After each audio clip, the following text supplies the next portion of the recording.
I'm Joel Pascal. This is a one-on-one on the fan control, and this is what it looks like. You give a spectator a deck of cards. They can take their time, go through, and select honestly any card that they want to remember. Once they have it down, you spread the pack. They get to push it anywhere they want, push it all the way in. It's at this point the cards can be shuffled as much as you want by a spectator. You hand them the deck and they can mix, mix, mix. And even though that's all been done, cut as many times as they wanted, you have total control over that deck of cards at all times. You can put that card wherever you want it with no palming and no steals of any kind.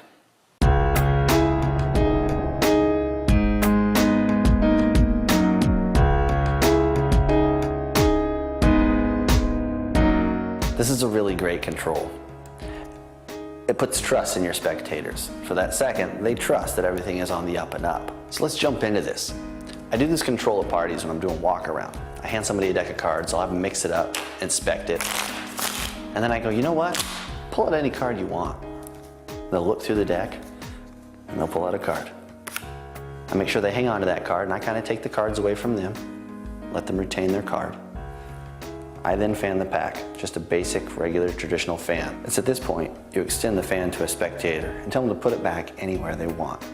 And they can do so. They can pick any spot they want. It really doesn't matter. Once they've decided, usually they leave it there. And you tell them to go ahead and push it all the way in. But when they do that, you're gonna be ready and you're gonna apply a little more pressure on the thumb here, pushing down, squeezing this whole packet of cards. This is going to make the card stop suddenly when it gets in. It'll only go so far. Now that card sticks out just a little bit further than all the rest, and you're about to take advantage of that fact. You close your spread. You can use two hands or you can use one. That card will still stick out further than all the rest. So once the spread is closed, you can see that card is now out-jogged, rear-jogged, about halfway down in the pack. I like to clean up the front, and it just assures that everything is going to get pushed in and that card is going to stay in its position, eliminating any other possibilities. Sometimes cards want to pop out. This makes it a sure choice. Just a little rub on the front right there and squaring action. We'll keep that card where it's at, pushes everything else together. Now, down to this moment, you're going to take advantage of that card hanging out. Traditionally, you would cut that card to the top or the bottom. It would be your choice. You could palm it off. You can do whatever you wanted to do.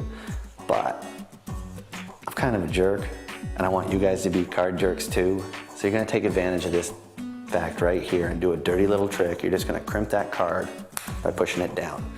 Not a lot. Go easy. And you just bend the corner of the card and you square it up and hand it off to somebody. If you stop right there and you look at the deck, you can actually still see where that card is. Don't worry about them seeing that. You can see it, you know what you're looking for. But to them, the trick is done. They got to push their own card in, so they're not going to be looking for that. Don't worry about it. Give them the deck. They can shuffle it up as much as they want. Usually they'll do an overhand because they don't want to drop your cards, but sometimes they might do a riffle. It's okay, the card's pretty well worked. So once they're done and they've done their dirtiest, all you have to do is eyeball the sides. Now sometimes you get it back and you see the crimp immediately. That's great, you just want a free ride. Cut it to wherever you want it and work it that way. But sometimes they turn the deck around and you'll get it like this and you'll freak out a little bit because you think your crimp is gone or they took it out or maybe they stole the card, maybe they're a magician. Don't worry about that, just turn the deck around. So usually it's there. If it's not here, it's gonna be here. One of two places. Once you see it, you can cut the cards. I do it casually, and if I see it's close to the top, I'll move it to the middle with a charlier, just to bury it, just to make it look a little more fair, like I didn't cut it to the top, because nobody does a charlier like that. But I'll actually just cut. Now here's what I said earlier about where I want it. You can cut it in different places depending on how you cut it. If you grab it from the top, because of the crimp, the natural break is above. So you would cut it to the top. With a charlier, when you drop that packet, that crimp card, because of the air that's in between, will drop down. So there's your selected card, and it's on the bottom of the packet. Then I would charlier it to the bottom, and it's in my control. Now I can steal it, now I can put it where I want, but they got to pick the card. They got to put it in wherever they wanted.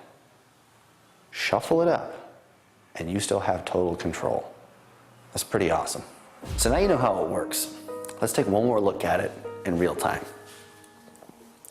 Card is selected in the spectator's hands. They keep one card. You take back the deck. Cards are fanned. Their selection is put back in by them anywhere they want. It's pushed in. You squeeze, prevent it from going all the way in. Cards are squared. Card sticks out of the deck. Give it a downward little crimp. Hand it off to be shuffled. They can shuffle, shuffle, shuffle, do their worst. You can cut that card anywhere you want. Because of this guy. See him, he's still there. So that's basically it. If you guys want to learn more about this control, look in Arthur Buckley's card control. It's there, it's called the fan location, minus the crimp. Joel put the crimp in because he's a jerk. My name's Joel Pascal, I hope you liked it.